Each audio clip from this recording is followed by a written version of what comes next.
সকালের নাস্তা খেয়ে এখন বাজে একটা, বেলা একটা, নাস্তা খেয়ে এখন তিনজন রিক্সায় করে চলে আসলাম। কোথায়? এই দোকানের পাশে। প্রচন্ড পরিমাণ গরম, গরমের জন্য রান্নাঘরে থাকা কঠিন। ওই যে আমা চা বানাচ্ছে, আমার বাসার চালপাল আছে। ঠিক আছে, 3টা করি যদি হয়, যে 8টার জন্য। আসসালামু আলাইকুম, সবাই কেমন আছেন? আলহামদুলিল্লাহ আমরা ভালো আছি আল্লাহর শেষ রহমতে। একটু সকাল সকালে আজকে রান্না করে, রাতে মেহমান আসছে। কালকে রান্না বান্না হয়েছে, আমি কিছু ভিডিও করি নাই। কালকে ঢাকার থেকে মেহমান আসছে, আমার হচ্ছে নাতি আসছে, তাই না? 5টা নাতি আসছে আমার। হ্যাঁ, নাতিই তো বলে। কই ময়দা কোথায় রাখলাম? আমি নিয়ে আসি।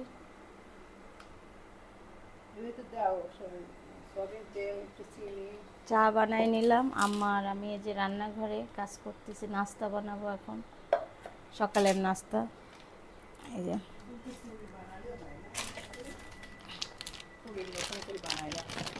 লুচি। হ্যাঁ, এখন আমি আটা মেখে নিব, আম্মা আটা মেখে নিবে, আর এদিকে চাও বানিয়ে নিলাম, আর আলু ভাজিটা কেটে নেব।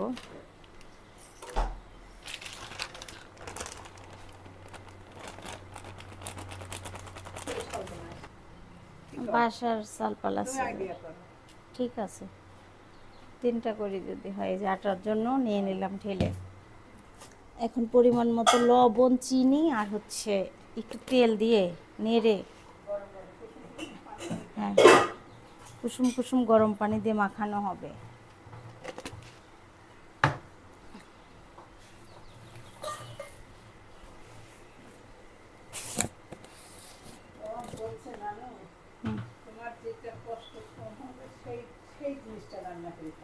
তাই কোনোদিন হয়? মেহমানের কষ্ট কম হয়, রান্না করে পাগলের।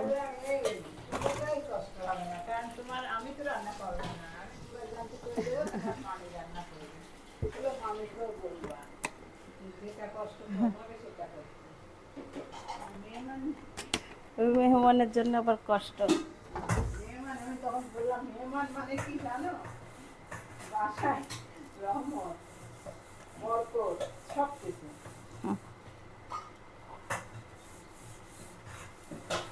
তেল, চিনি আর লবণ দিয়ে আটাটা একটু মোলায়েম করে নিচ্ছি। এটা হচ্ছে পরোটার জন্য।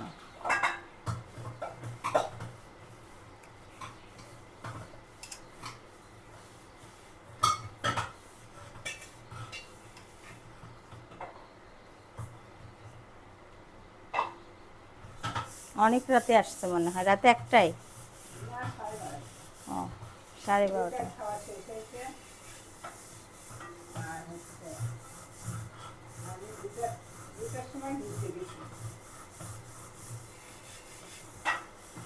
তখন ঘুমাই গেছিলাম মনে হয়।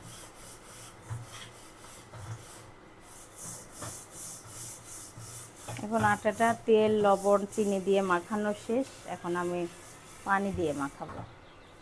আমাদের একটা গাছ ছিল বারান্দায়, মেওয়া গাছ। সেই গাছ আম্মা বাগানে লাগাই দিয়েছে, এত মেওয়া ধরছে, তাই আম্মা বলতেছে হ্যাঁ ভিডিও করতে। তা আজকে ভিডিও করে আসবো না। একদম সবাই এদিক দিয়ে যাতায়াত করে, যখন তখন কেউ পাইরি নিয়ে চলে যাবে।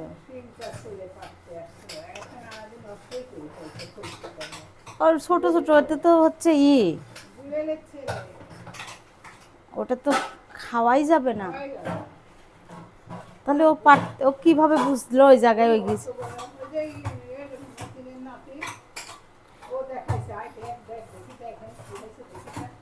ওমা, ওই জিনিস না পাকলে খাবে কিভাবে? বুঝলাম না।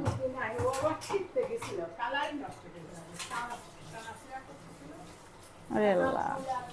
এখন আমি রান্না করব আলু ভাজি। আলুটা সিদ্ধ, এই যে 4 কোনাচি করে কেটে নেওয়া হয়েছে, এটা খালাম্মার মতো করে রান্না করব, গুড়ি খালাম্মার মতো। যে টমেটো, এখানে কাঁচামরিচ দেব, এটা আদা বাটা, রসুন বাটা, আদা বাটা, আর পরিমাণ মতো হলুদের গুঁড়া, আর পরিমাণ মতো লবণ দিয়ে দেব। এখন কিভাবে আলু ভাজিটা করব সেটাও দিয়ে দেওয়া হয়েছে। আলু ভাজি চুলার পরে বসাই দিচ্ছি, সব জিনিস দিয়ে এখন মেখে দিচ্ছি। চুলায় দিয়ে দেবো, 2টা শীষ দিয়ে নেব, বেশি টাইম লাগবে না আলুটা ভাজি করতে। এই যে আমার আলুটা সিদ্ধ হয়ে গেছে, খুব সুন্দরভাবে সিদ্ধ হয়ে গেছে। এখন আমি তেলে দিয়ে দেব রসুন, পেঁয়াজ আর পাঁচফোড়ন আর জিরা দিয়ে তেলে দেব।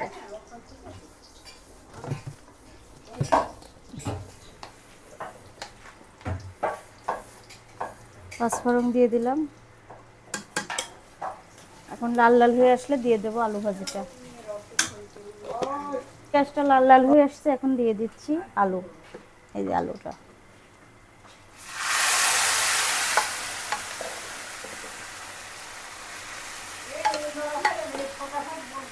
হ্যাঁ এখনই হয়ে যাবে।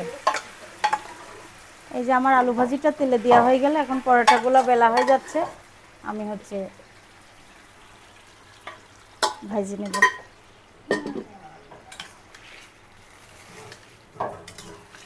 এই আলু ভাজির টেস্টই হচ্ছে একটু ঝোল ঝোল থাকবে, হালকা হালকা, তাহলে ভালো লাগবে খেতে।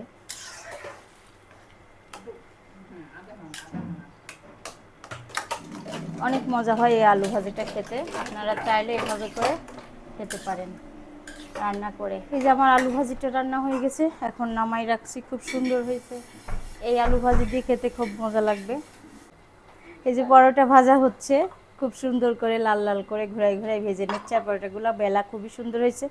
এই যে ফুমা বেলে দিচ্ছে নিচে বসে, আর আমি ভেজে নিচ্ছি সুন্দর করে।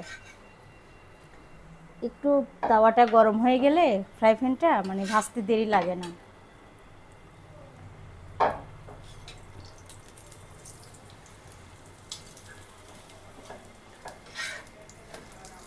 আর এত পরিমাণ গরম পড়তেছে যা বলার ভাষা না। আমি বুঝতেছি কি গরম লাগতেছে আমার। আর এই চুলায় দুধ জাল করা হচ্ছে সেমাই রান্নার জন্য। এই যে পরোটাগুলো ভাজা হয়ে গেছে, এই যে সুন্দর করে ভেজে ভেজে নিছি। সেটা খুব সুন্দর হয়েছে। আম্মা পরোটা এখন থাকলেও আমি যাই রেডি হই। গরমে দেখেন একদম পুরোপুরি ঘেমে পরিস্থিতি খারাপ। এখন শোভাকে দিতে যাচ্ছি প্রাইভেটে, শোভা নামতেছে আর আমি গরমে পুরো অবস্থা খারাপ। আসো দুইটা, এখনো আমার রেডি হতে কাছে আমি 5 মিনিটে রেডি হয়ে গেছি, বুঝছো? আসো চলো যাই। থেকে বের হলাম, আসো।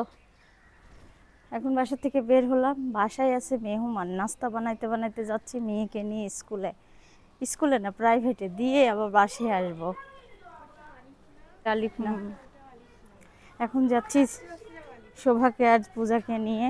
পূজা যেখানে শোভা পড়তো আগে, আবার পড়বে, তার জন্য কথা বলতে যাচ্ছি স্যারের সঙ্গে। 3 জন রিক্সায় করে চলে আসলাম। কোথায়? এই দোকানের পাশে?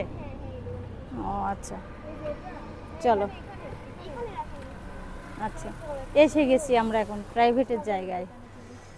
শোভাকে প্রাইভেটের থেকে নিয়ে এসে এখন রান্না করতেছি গরুর মাংস। গরুর মাংসটা বসাই দিলাম, তেল দেওয়া হয়েছে। এখন দেব হলুদ, লবণ, মরিচের গুঁড়া, জিরা, ধনিয়ার গুঁড়া। তারপরে আস্তে আস্তে সব এখন দিয়ে দিচ্ছি মরিচের গুঁড়া,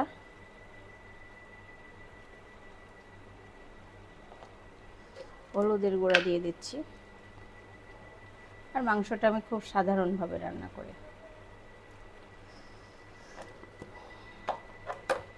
জিরা, ধনিয়ার গুঁড়া আর পরিমাণ মতো লবণ দিয়ে দেব।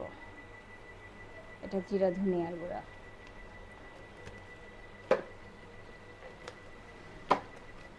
আর লবণটাও দিয়ে দেবো, বারবারই বলে আমি হাতের মাপটা ভালো বুঝি। দিয়ে দিলাম লবণ। এখন ভালো করে মিশিয়ে নিব।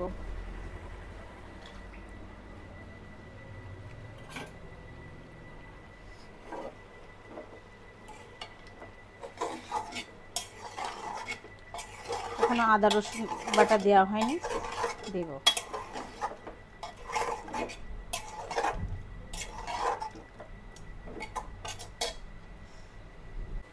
মাংসের ভিতরে আদা রসুন বাটা দিয়ে দিচ্ছি, মশলাও দিয়ে দিচ্ছি। মাংসটা কষানো হবে আর এদিকে আমি একটু কাজ করে নেব।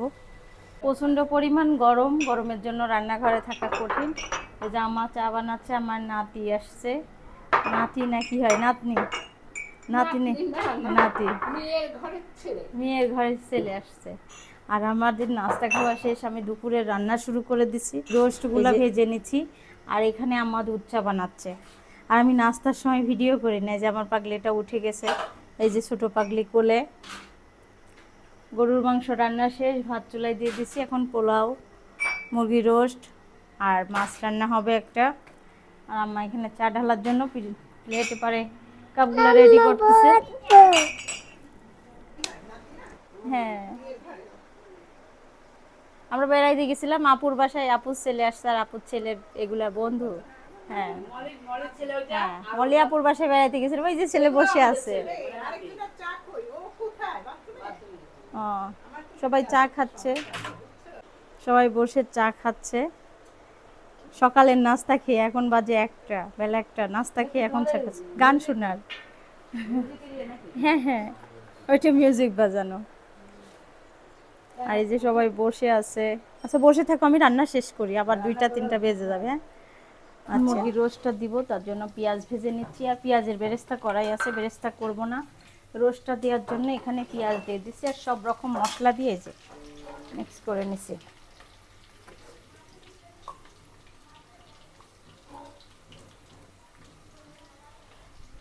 মশলাটা দিয়ে দেব, সব রকম মশলা একসঙ্গে করে ব্লেন্ডার করে নিছি, দিয়ে দিলাম।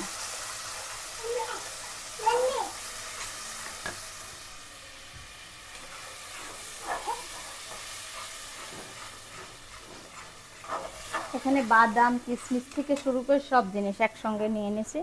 এলাচ, টমেটো, রসুন বাটা আর আদা বাটা দিব,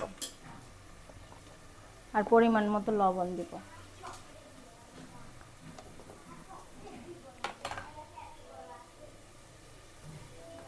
সুন্দর করে সব কিছু দিয়ে দিলাম আর আমি হাত দিয়ে উঠা দিয়ে দিলাম। এখন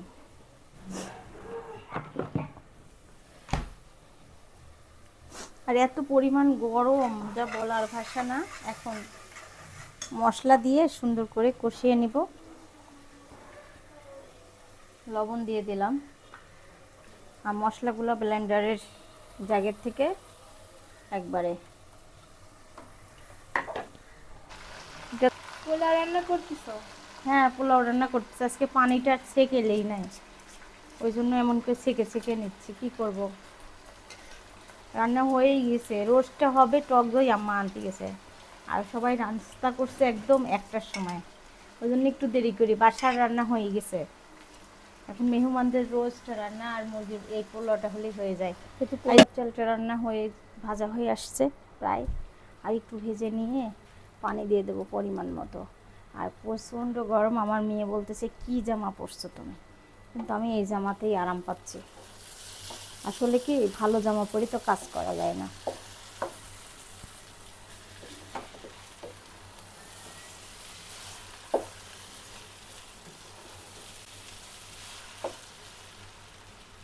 এখন এই জামা পরেই কাজ করতে ভালো লাগতেছে। এখন আমি এই যে পোলাওটা বসাই দিছি, ডিমের সাদা করে কোরমা রান্না করবো। যে ডিমগুলো ভেজে নিছি আর এখানে একটা মশলা করে নিছি, আমি শিলপাটায় বেটে নিছি আজকে। আর এখন দিয়ে দিছি কড়াই চুলায়, এই যে কড়াই চুলায় দিয়ে দিছি আর মশলা দিয়ে কষিয়ে নেব। এখানে সব রকম মশলা, আর কিভাবে এই জিনিসটা আমি রান্না করি সেটাও দেখাবো। এখন মশলা কষানো হচ্ছে আর এই চুলায় রোস্ট, এই যে রোস্টটা ফ্রাই হওয়ার দিকে। আর এখানে একটু আদা রসুনটা কষানো হচ্ছে। আর এই যে পোলাও রান্না শেষ, দেখাই, এই যে পোলাও রান্না করছি।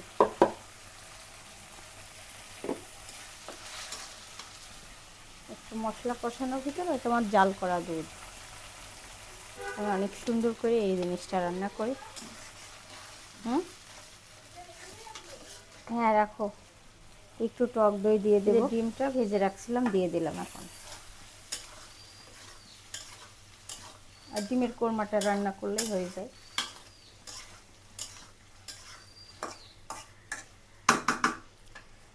একদম মানে ভুনা ভুনা করব, বেশি ঝোল ঝোল দিব না। কি রান্না করছো মা? এই যে মুরগির রোস্ট, এটা ডিমের কোরমা, আর পোলাও রান্না হয়েছে গরুর মাংস। যেহেতু ওরা তো অন্য কোনো জিনিস খাই না, ওই জন্য এটা রান্না করছি। দুপুরের খাবার খাচ্ছ? হ্যাঁ হ্যাঁ, আম্মু আজকে অসুস্থ, আজকে মেহমানরা আসছে, তাও আম্মু অসুস্থ হয়ে গেছে। আম্মুর জন্য সবাই দোয়া করবেন। আম্মু আমার সামনেই শুয়ে আছে আর সারা অনেক দুষ্টুমি করতেছে। আজকের ভিডিওটা এখানে শেষ করবো। সবাই লাইক করবেন, কমেন্ট করবেন, শেয়ার করবেন। আমাদের পাশে ভালো লাগবে।